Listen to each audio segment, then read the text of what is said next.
Boa noite, meu nome é Henrique, vou apresentar sobre atos administrativos. Antes de mais nada, eu vou começar com dois tópicos que causam bastante dúvida nessa relação entre atos administrativos. O primeiro tópico seria a diferença entre atos e fatos. O Código Civil prevê que atos são manifestações de vontade humana, enquanto fatos são acontecimentos que não dependem da vontade humana.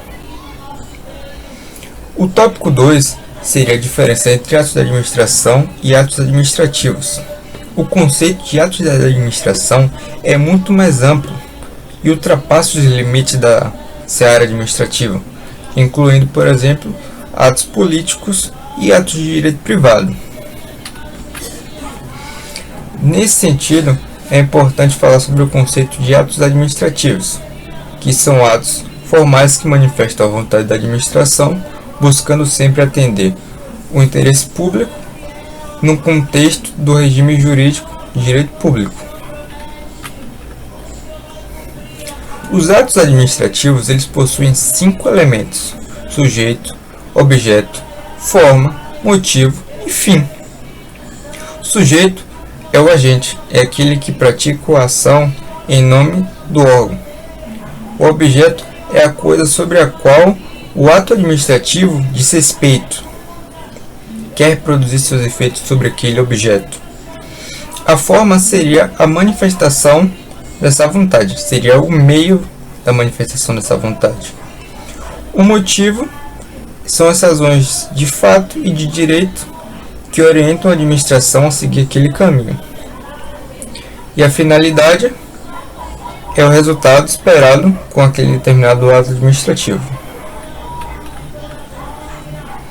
Os atos administrativos possuem 4 atributos básicos: a imperatividade, a autoexecutoriedade, presunção de legitimidade e tipicidade.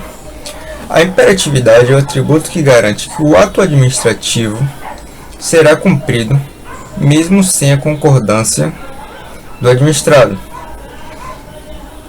A autoexecutoriedade é o atributo que garante que a administração irá exercer aquele ato administrativo sem a necessidade de intervenção do Poder Judiciário. Um grande exemplo disso seria a vigilância sanitária, que fecha um estabelecimento por entender que ele não atende às condições mínimas de saúde.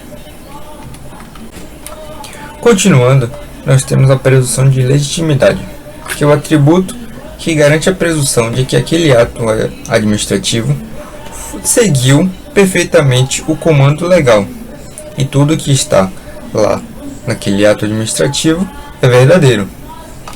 Nós temos também, por fim, o atributo da tipicidade, que é o que determina que aquele ato ele deve corresponder ao que está previsto na lei.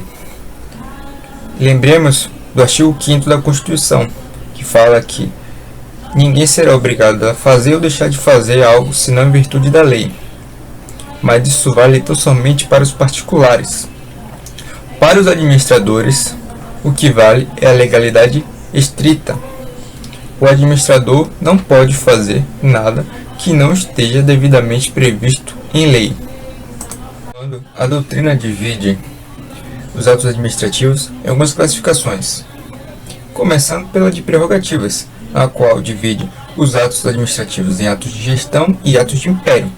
Nos atos de império, a administração pública ocupa uma relação jurídica vertical, estando superior aos administrados, possuindo prerrogativas e privilégios em face deste.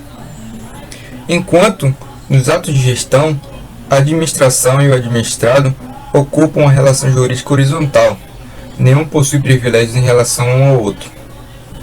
Continuando, nós temos os atos divididos de acordo com a formação da vontade, podendo ser simples, compostos e complexos. Os atos simples, como o nome próprio já diz, são compostos tão somente por uma vontade de um órgão, enquanto os atos complexos são compostos pela vontade de 2 ou mais órgãos, e os atos compostos são os atos compostos pela vontade de 2 ou mais órgãos. Entretanto, uma das vontades é a vontade principal enquanto as outras são vontades acessórias a esta. Nós temos também a distinção entre os destinatários. Existem atos administrativos veiculados para o público geral e os atos administrativos veiculados para o público individual. O que isso significa? Significa que determinados atos jurídicos atingirão uma grande parcela da sociedade. Um exemplo disso seria a limitação de construção em áreas próximas ao aeroporto. Os bairros naquela localidade não podem ultrapassar aquele limite de altura. Todos os moradores estão sujeitos a essa limitação, diferentemente de uma limitação individual, que é só aplicável a você, a mim, por exemplo. Pelo efeito, nós podemos ter um efeito declaratório, constitutivo e enunciativo. A administração pode declarar a existência de um direito, ela pode constituir, modificar ou extinguir um direito, ou ela pode enunciar um fato que aconteceu. Um grande exemplo disso seriam os pareceres.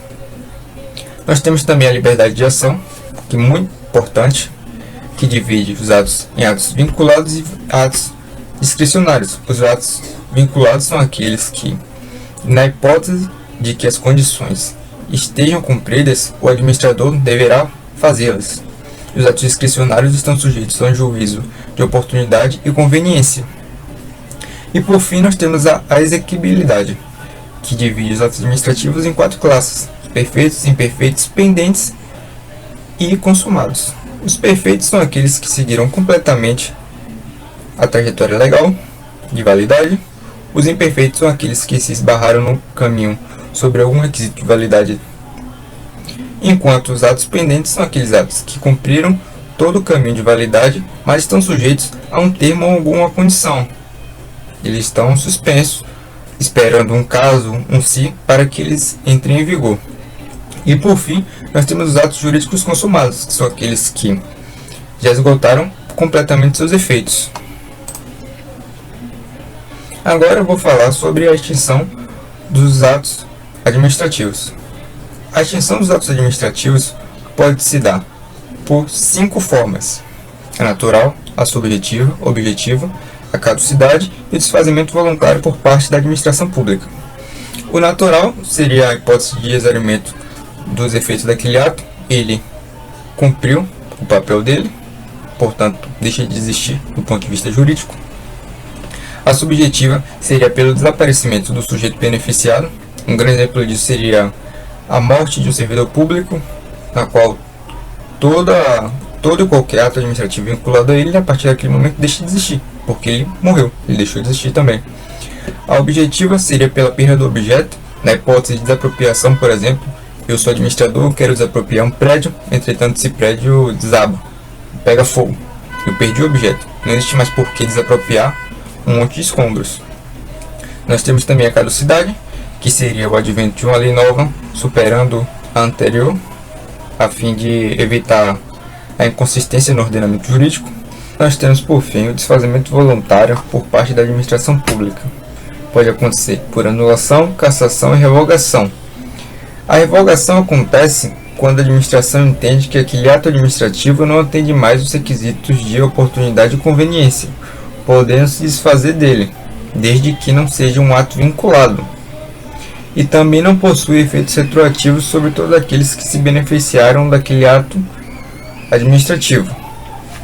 A cassação ela acontece quando a administração verifica que o administrado deixa de cumprir as condições legais para a manutenção daquele ato administrativo.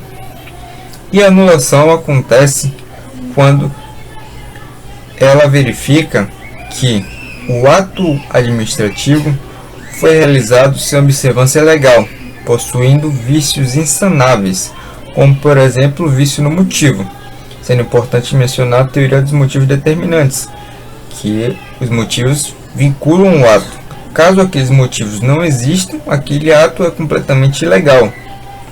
Mas também existe a oportunidade de convalidar alguns atos jurídicos. São aqueles que possuem vício no que diz respeito à forma e à competência.